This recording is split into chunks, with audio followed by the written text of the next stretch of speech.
안녕하세요. 오늘은 실패하는 여인의 관상을 가지고 나왔습니다. 이런 말이 있습니다. 상은, 여기서 상이란 것은 관상을 얘기하는 것입니다. 관상은 마음에 따라서 변한다고 했습니다. 굉장히 중요한 말입니다.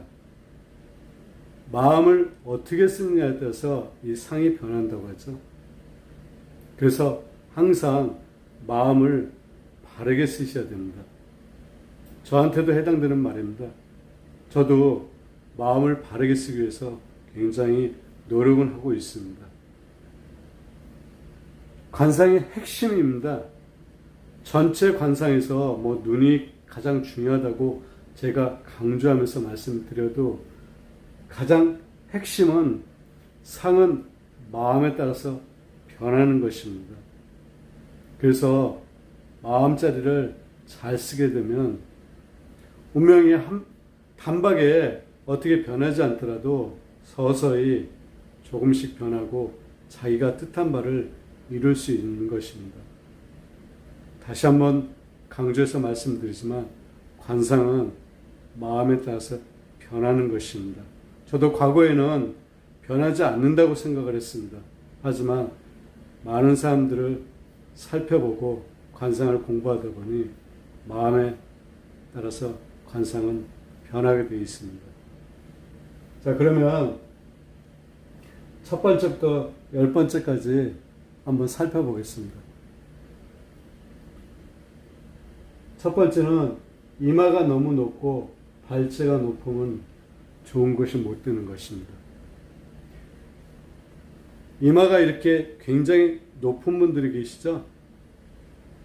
이렇게 이마가 높고 발재가 높다는 것은 발재는 머리털 난 데가 발재입니다. 이거는 이마가 이렇게 높으면 좋지 않다는 것입니다.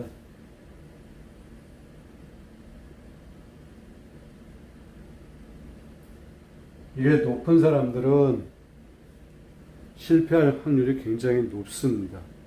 그리고 이 실패가 여인 같은 경우에는 결혼하고 밀접한 관계가 있습니다. 그리고 두 번째, 일각과 월각이 높게 일어나면 남편을 극한다. 일각과 월각이 이 부분입니다. 여기가 툭 이렇게 붉어져 나오면 좋지 않다는 것입니다. 이마는 간의 비유로 합니다. 간은 적당히 이렇게 둥굽니다. 그래서 이마도 적당히 둥그려야지 이마가 이렇게 마치 계란같이 이렇게 툭 튀어나오면 좋은 이마가 아닙니다. 이 역시 결혼의 실패 확률이 굉장히 높습니다. 그리고 세 번째, 눈썹 끝이 옆으로 쓸리면 파산한다고 했습니다. 눈썹이 이렇게 있으면 이 끝이 이렇게 빗자루처럼 이렇게 쓸린 듯한 이런 눈썹은 좋은 눈썹이 아닙니다. 가지런해야지 좋은 눈썹입니다. 그리고 이 눈썹은 항상 눈보다 길어야 됩니다. 그리고 빛깔은 좀 은은하게 광택이 나야지 좋은 눈썹인 것입니다. 이렇게 만약에 쓸리는 눈썹을 갖고 계신 분들은 좀 다듬으십시오. 그리고 네 번째, 연상과 수상이 높고 크면 남편을 속이며 자식을 방해한다고 했습니다. 연상과 수상이라는 것은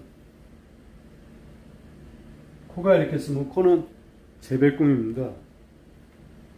눈이 여기 있으면 이 부위를 눈과 눈 사이 이 부분은 상근이라고 합니다.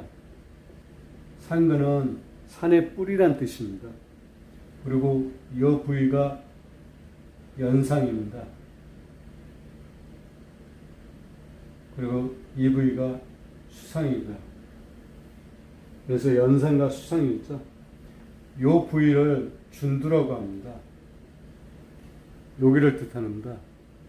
이 부위는 평평해야 되죠. 그리고 콧방울을 난대 정이라고 합니다. 근데 연산과 수정이 요 부위가 툭 튀어나왔다는 거죠. 마치 이렇게 매부리코처럼 툭 튀어나온 것을 말하는 것입니다. 이렇게 연산과 수정이 높고 크면 남편을 속이며 자식을 방해한다고 했습니다. 좋은 코가 아니죠. 그리고 5번째, 여색은 백색이 최상이며 반드시 황색으로 윤택함을 띄어야 하니 남편과 자식을 귀하게 하며 윤택한 덕이 있다고 그랬습니다. 피부색이 백색이 가장 좋다는 뜻입니다. 그리고 반드시 황색으로 윤택해야 된다는 그런 뜻입니다. 이러면 남편과 자식한테 귀하게 하여 윤택한 덕이 있다고 그랬습니다. 그리고 6번째, 광대뼈 기준이 연산과 수정보다 높으면 질투하여 흉하여 독수 공방하는 과부가 된다고 했습니다. 여기를 광대뼈라고 하죠. 이 광대뼈 기준이 조금 전에 말씀드린 연산과 수정보다 높으면 좋지 않다는 것이죠. 그래서 광대뼈가 툭 붉어져 나온 이런 분들은 항상 조심해야 됩니다. 이런 분도 결혼에 실패할 확률이 굉장히 높습니다. 이 광대뼈는 사회적인 위치를 볼 수 있습니다. 사회적인 활동을 보는 것이고. 그래서 여성이 이 광대뼈가 태어난 분들은 굉장히 활동적입니다. 사회적으로 굉장히 활동을 많이 하시는 분입니다. 그리고 어느 위치에 있는 분이고요. 그리고 너무 많이 나오면 고집이 좀 굉장히 셉니다. 그래서 연산과 수정보다 높으면 과부가 된다고 했습니다. 과부가 안 되더라도 결혼에 실패 확률이 굉장히 높습니다. 그리고 혼자 사시는 분들이 간혹가다 있습니다. 그래서 이렇게 광대가 턱 붉어진 분들은 살을 좀 찌우시면 이게 감싸집니다.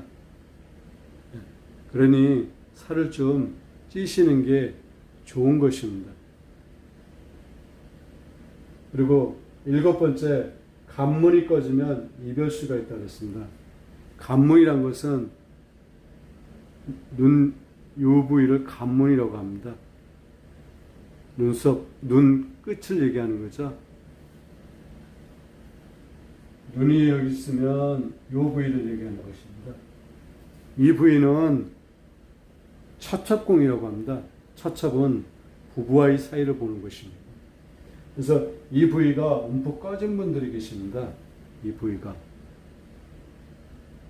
이런 분도 결혼에 실패할 확률이 굉장히 많습니다. 그래서 이별수가 있다고 했습니다. 그리고 이 부위에 잔주름이 굉장히 많은 것도 좋지 않습니다. 이 부분은 항상 살이 좀 있어야죠. 두툼해야 되고, 그리고 칙칙하면 안 되고, 탁하면 안 되고, 어두운 색이 있으면 좋지 않은 것입니다. 그리고 8번째, 인중이 평평하면 자식이 없다고 그랬습니다. 요게 인중이죠. 여기 홈. 코하고 입 사이에 요 홈을 인중이라고 합니다. 사람의 중심이라고 하죠. 이 부위는 수명을 볼 수 있고 자식 관계를 볼 수 있습니다. 그래서 이 부위가, 이 홈이 없는 것 같이 평평하게 되면 자식이 없다고 했습니다. 그리고 수명도 그렇게 길지 못합니다. 그리고 장수하시는 분들 보게 되면 이 인중이 굉장히 깁니다. 그리고 인중의 모양은 밑으로 갈수록 이렇게 넓은 것이 보편적인 인중의 모양입니다. 예, 물줄기로 생각하시면 됩니다. 산에서 물이 올라와 바다로 가게 되면 이렇게 퍼지죠? 같은 위치입니다. 그래서 하류가 넓은 것입니다. 그래서 인중도 밑이 이렇게 넓어야지 좋습니다. 그리고 홈이 좀 파여야 되고요. 그리고 굴곡지면 안 됩니다. 그리고 금이 있으면 안 되는 것이고요. 그리고 9번째는 음성이 높으면 좋지 않다. 이거는 굉장히 중요한 부위입니다. 여성은 음성이 높거나 째지는 듯한 소리면 남편과 이별수가 있습니다. 그래서 여성은 목소리가 은쟁반에 옥구슬 굴러가는 그런 소리가 가장 최상의 소리입니다. 높으면 절대 안 됩니다. 그래서 높은 분들은 차분하게 말을 하는 그런 습관을 들이시는 게 좋습니다. 물론 타고난 목소리는 고치기가 굉장히 어렵습니다. 또한 성격이 급한 분들이 이런 목소리를 많이 내죠. 그래서 항상 자기가 조심해야 됩니다. 차분하게 천천히 낮은 목소리로 말하는 습관을 들여놓는 게 가장 좋습니다. 그리고 10번째, 눈밑이 마른 나무 막대기 같은 느낌이 나면 비록 모양이 아름답다고 하지만 자녀를 상극한다고 했습니다. 요 눈밑이 요 부분을 누당 와잠이라고 합니다. 여기 좀 튀어나온 부위를 얘기하죠. 근데 이 부위가 튀어나지 않고 마치 마른 나무 막대기. 마른 나무 막대기는 윤택하지 않죠. 그런 뜻입니다. 그래서 이 부위가 애교살이라고 하죠. 이 부위가 좀 튀어나오고 색이 밝아야 됩니다. 근데 이런 눈밑은 좋은 관상이 아닌 것입니다. 그리고 이 부위에 주름이 많아도 안 되고 이 부분이 어두운 색을 띠면 안 됩니다. 검은색을 띈 분들이 계시죠? 이런 분들은 살면서 실패를 겪게 되어 있습니다. 그래서 특히 여성분들은 이 눈밑을 잘 살피셔야 됩니다. 오늘은 실패하는 여인의 관상에 대해서 살펴봤습니다. 제가 앞서 말씀을 드렸지만 누구나 여성이든 남성이든 실패할 수 있습니다. 하지만 마찬가지로 실패하시더라도 성공할 수 있다는 자신감을 가지십시오. 그리고 여기에 해당되는 게 많다고 해서 결코 낙담하지 마십시오. 상은 마음에 따라 변하는 것입니다. 이게 핵심입니다. 그래서 해당되는 게 많으면 마음을 바꾸시면 얼굴 전체 상이 좀 바뀝니다. 그리고 항상 긍정적인 생각, 낙천적인 생각을 많이 하시기 바랍니다. 오늘의 핵심이라고 말씀드릴 수 있습니다. 감사합니다.